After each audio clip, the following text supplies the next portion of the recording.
Hello everyone, I'm Carius, and today I'm going to take a look at these CYardNerf pistols. I just bought this Breaking Wind, which is pretty cool, and I had previously purchased a second wind kit and put that together. And I really like the second wind. It's a really cool design. It requires a decent amount of cleanup on the parts to get everything working really smoothly, and the cutting of the big shock has to be pretty precise. But once you get everything working smoothly, it's a really cool little revolver. It's got an interesting mechanism where it's just using a flat piece on the top to kind of index the cylinder and rely on that flexing out of the way to manually let you rotate it. And as long as you get everything nice and clean and lined up correctly, that works really well. When you first put it together, especially if you didn't do any kind of sanding, it might like get stuck sideways sometimes and just not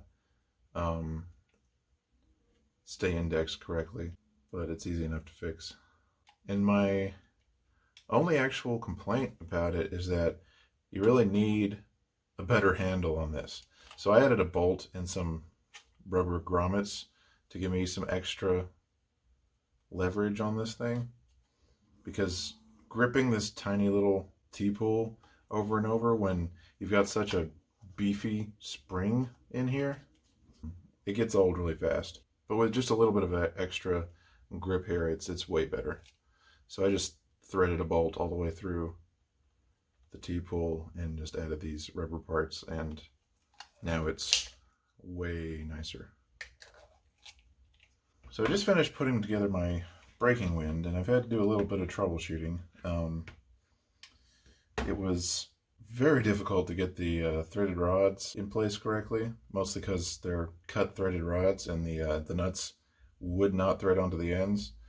So I would recommend if you buy a kit for one of these, before you even start putting it together, force the nuts onto both ends of the threaded rod while it's outside the blaster and by itself, so that you can get the threads fixed so that everything will thread on. Because trying to get these acorn nuts onto the end of a thread, onto the end of the threaded rod, when it's all boogered up from being cut and it just won't thread on, is just, it's not going to happen. Once you get that figured out, it's not too bad. The trigger on mine actually had some issues. The catch on the trigger piece was angled in such a way that it was catching the plunger really hard, and when I was pulling the trigger, it would bend. The whole trigger piece would bend rather than letting go of the plunger. Like, it was really stuck in there. So it was impossible to shoot the blaster without rocking the trigger back far enough to open the breech. But I fixed that just by sanding the catch just a little bit, so that it had just a tiny bit of a chamfer to it instead of the like upward angle into the catch that it had. It just had like a little bit of extra material on the catch surface that was making the catch way too difficult. And once I sanded that down just a little bit, you got to be careful not to sand it too much, or it won't actually hold the plunger. But now that it's sanded, I can actually shoot it without accidentally opening the breech. Now the design of the breech is really cool. I like, once I got the trigger issue sorted out and I wasn't accidentally opening it, it's really neat being able to pull the trigger all the way back and then open the breech like that. I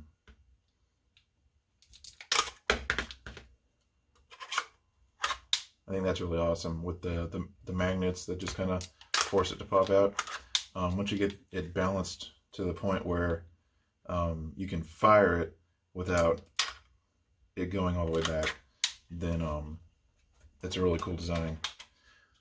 It's just that when the kit that I got out of the box, put it together, and the catch was so hard that you pull the trigger, you keep pulling the trigger, it bends all the way back to the catch plate, and then it finally releases, and then at the same time you're firing it, you're opening the breech and it doesn't shoot anything.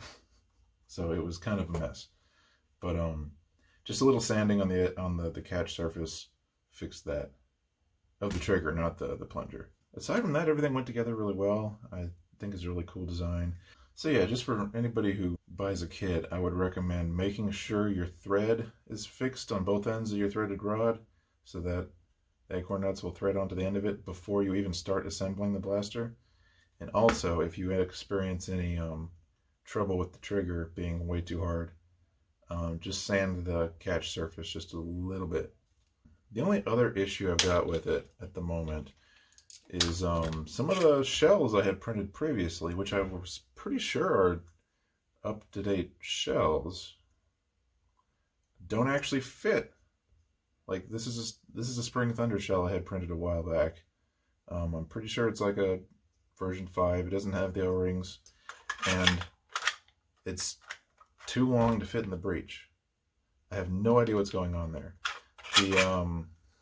I need to look at the files and maybe something got updated because the shells that I have printed are like a millimeter longer than the shells that came with the Breaking Wind. So I don't know if they changed something or what. But these shells are just a little bit shorter and they fit just fine. But the ones that I have printed already, you can't close the breech. It just gets stuck. I actually took a shell that I had printed previously and I sanded off a millimeter off the front, and now it actually fits. Kinda. It's a little rough. Kind of gets stuck, actually. So that's not ideal. I don't know what changed about the shells. Apparently they made them slightly shorter. So I need to figure out if I've got the wrong files for Spring Thunder shells and make sure I'm printing ones that are the correct dimensions. I really like that the shells that they supply with the Breaking Wind are printed in TPU, so they're flexible and basically indestructible as far as you can just let them fall to the ground and people can step on them and they'll be fine. That's really cool. I appreciate that a lot. And they just kind of look cool too because they're this translucent TPU. But they're all rubbery, and I imagine that probably helps them seal against their ammo better too. You maybe get a little bit more friction with the TPU. So yeah, that's pretty much it. Let's test it out on the chronograph, and I'll show off the second wind as well. Okay, let's put some shots over the chronograph. First, I'll start with the second wind. I got it loaded up with Adventure Force Pro darts.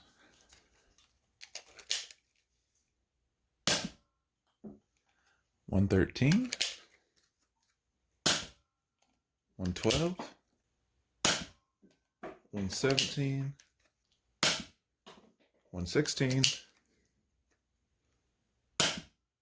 109.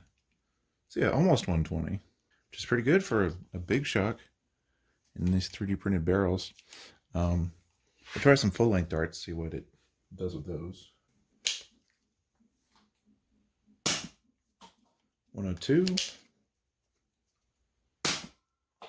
97, 80, 101. Yeah, so definitely better with half darts. But it's rear loading here, so works great with half darts. Now we got the Breaking Wind. I'm going to start with just some regular darts. Throw some elites in the blue shell.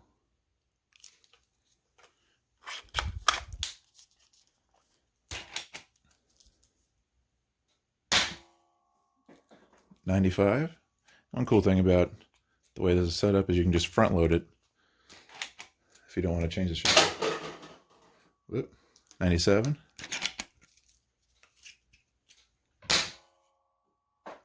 .108. That's pretty good. I'm gonna try Adventure Force Pro Dart, shoved down to the back of the shell. 94. What about shotgun loading half darts in the slug shell? The front dart's pretty loose, it'll just fall right out probably, but That was pretty good. 83 with 2 darts. Now we're going to shoot some rival with the classic Spring Thunder shells, buckshot. Put 3 rival balls in there.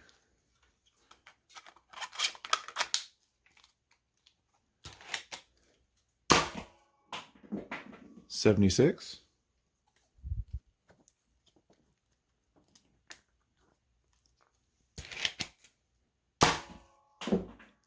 $66. 76 again. Let's try 1 rival ball at a time. See what it does. 93. That's pretty good. 86. 94.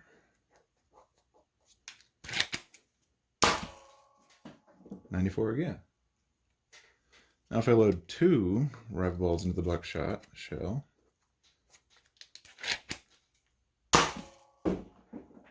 get 83, 79. So yeah, it works pretty good with the buckshot shell. Let's try some mega darts. Now because of how this is set up, I don't have to worry about the length of the dart. It just goes all the way through and comes out the front. 86, that's pretty good for mega dart. 81. 85. 83. So yeah, mega shell works pretty well. So now we'll try the birdshot shell, just shooting elite darts.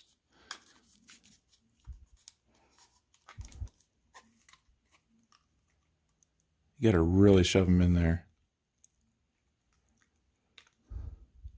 It's kind of a weird design where it seems like air could leak in between the darts here, and I would imagine it definitely does.